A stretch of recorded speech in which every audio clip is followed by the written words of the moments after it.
Hi, Mike Bogden And Craig Neville. and this is the Island Park Weather Report for Wednesday, of course, July 22nd, 2026, and of course, the 6 days thereafter. That's right, and we're coming to you from Coffee Pot Trail. Yes, Yep, on the Big Rock. On the Big Rock, yeah, we're standing. We're out standing in the river.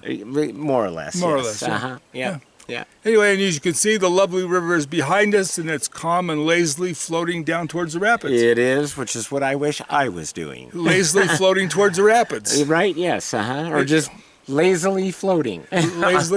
Just lazily anything right now. Right, yes. He's not been lazily much of anything lately. No. Neither one of us have. It's been a little busy.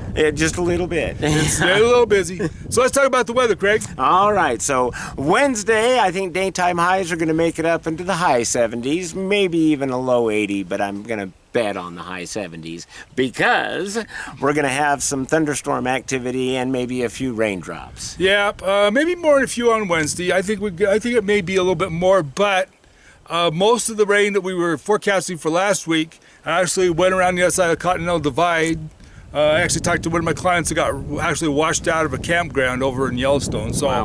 over in the park. So no, it's the pattern is not great for moisture on the Island Park side of things. No. So like I said, Which is why I'm thinking it won't be all that. Yeah. But it could be. But like I said, Wednesday's going to be your best shot of rain. After that, it's pretty much very little enough to spot your windshield, and that's about it. Yep. So, and that's always the case up here. You've always got a chance of an afternoon or evening thunder squall that'll just go through. Yeah, little parts, like it'll hit the lake, it won't hit us or something. Right, yeah. They just, but there's nothing going on. So this is pretty much going to be just 80 degrees during the daytime all week long. Nighttime's going to be in the 50s. Yep. And that's going But by the weekend, we'll bring it up into the mid to the high 80s. Yeah, So, yep. but that's pretty much it. I mean, we're just looking for a very unceremonious week. Basically, yes. Other than the fact it's Pioneer Day weekend. It truly is Mormon holiday weekend. You said it, I didn't. Lots of people from Utah coming up this weekend. I would plan on Expect a bunch of little munchkins running around in their four-wheelers without parental guidance. But yep, if the start of this week shows me anything, this weekend I think is going to be a busy one. Yeah, so it may even rival the July 4th weekend. Yeah, it's our second busiest weekend of the year, so it should be really busy. So be patient, be cautious.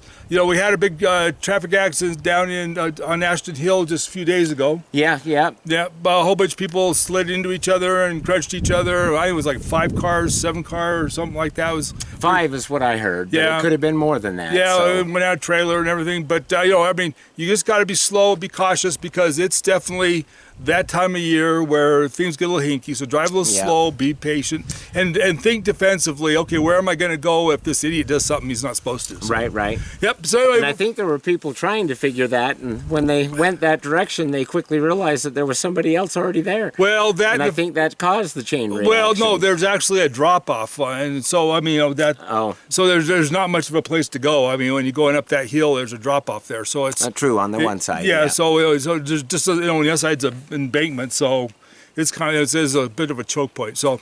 Anyway, I haven't heard anything more about the Mormon crickets that are, speaking of Mormons, haven't heard anything more. Right. Haven't heard anything more about. I think they're still around. Yeah, they haven't come through Island Park proper. I know last week they were over by Harriman State Park, yeah, across the river. I don't think they've come much further than that. Yeah. Maybe they couldn't cross the river. Yeah, well, I don't know, but like I said, we haven't seen any. Hopefully, we don't see any over here. So we're hoping we dodge that bullet. I got my fingers crossed on that. Yeah. Oh, there he goes. He's crossed his fingers. Yep. There you go. Anyway, I didn't know your fingers were Catholic.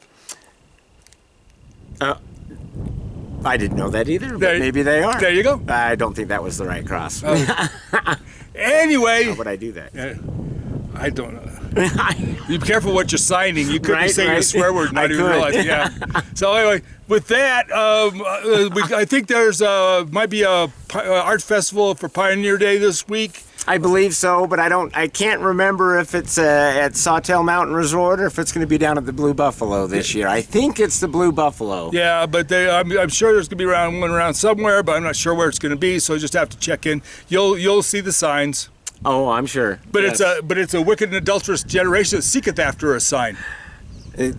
I've heard that Yeah. before. Yes. Anyway, with that spiritual news, beware of grizzlies. They're going to be They active. are out and about. He's got one over by his place. That's what I just heard today. Yeah, I got some video of what, and it's banging around during the daytime, during light, which is a little unusual for cabins. I mean, they were 9 o'clock at night and then in the morning. So, beware. They're looking for food. I mean, they're not being really aggressive right now, but it takes about a second and a half to go from cuddly looking bear to grumpy. To grumpy and invasive. Yeah, yeah. So take your bear spray with you for sure. If you're hiking, and so forth. And it could get worse this fall because Mike was saying there's not a lot of huckleberries out. Yeah, I'm gonna go up and check, but with the way the weather's going, I wouldn't expect a big crop this year. Yeah. And the other thing is going to be dry. Dry usually isn't. It doesn't really look like we're going to get any major Moisture. all through August. So if that's the case, it's going to dry out, which is going to make it worse. So Yeah. so just beware, be bear safe in what you do. Also be fire safe. It's going to be, if it stays like it is, it's going to dry out, which means more fire danger than we've got. So be real cautious with your fires. Yeah. And and follow all the rules, watch the alerts and so forth. And just make sure you put them out with water before you go to bed. Yeah. If it's windy, don't have a fire. The usual stuff. So Yeah. But anyway, but with that, All the usual common sense stuff. yeah, right? yeah. Oh, and also they've got 2 road construction projects going into West Yellowstone right now. They used to have 1, now they've got 2. Which means it's going to take you a while to get to the park. My suggestion would is to take 87, drop over the Continental Divide, and go over past Quake Lake and Hebden Lake, and then drop into West Yellowstone from that side. I think it'll be faster than trying to go through the park on 20. So that would be my suggestion to you if you're trying to get in the park, because it's gonna be a little blocked up. I'd listen to what Mike has to say. I haven't had a chance to go traveling too much, so You would? I would. Yes. Would you tell Sherry about that? Oh. All right, I'll talk to her about that. Okay, thanks. All right, so for Mile in the Park, this is Mike Bogden. And Craig Neville, who just put himself in the middle here. Yeah. Be And who safe. still needs a haircut. So you guys be safe, be careful. Remember, I love you guys. See you, bye. Bye-bye.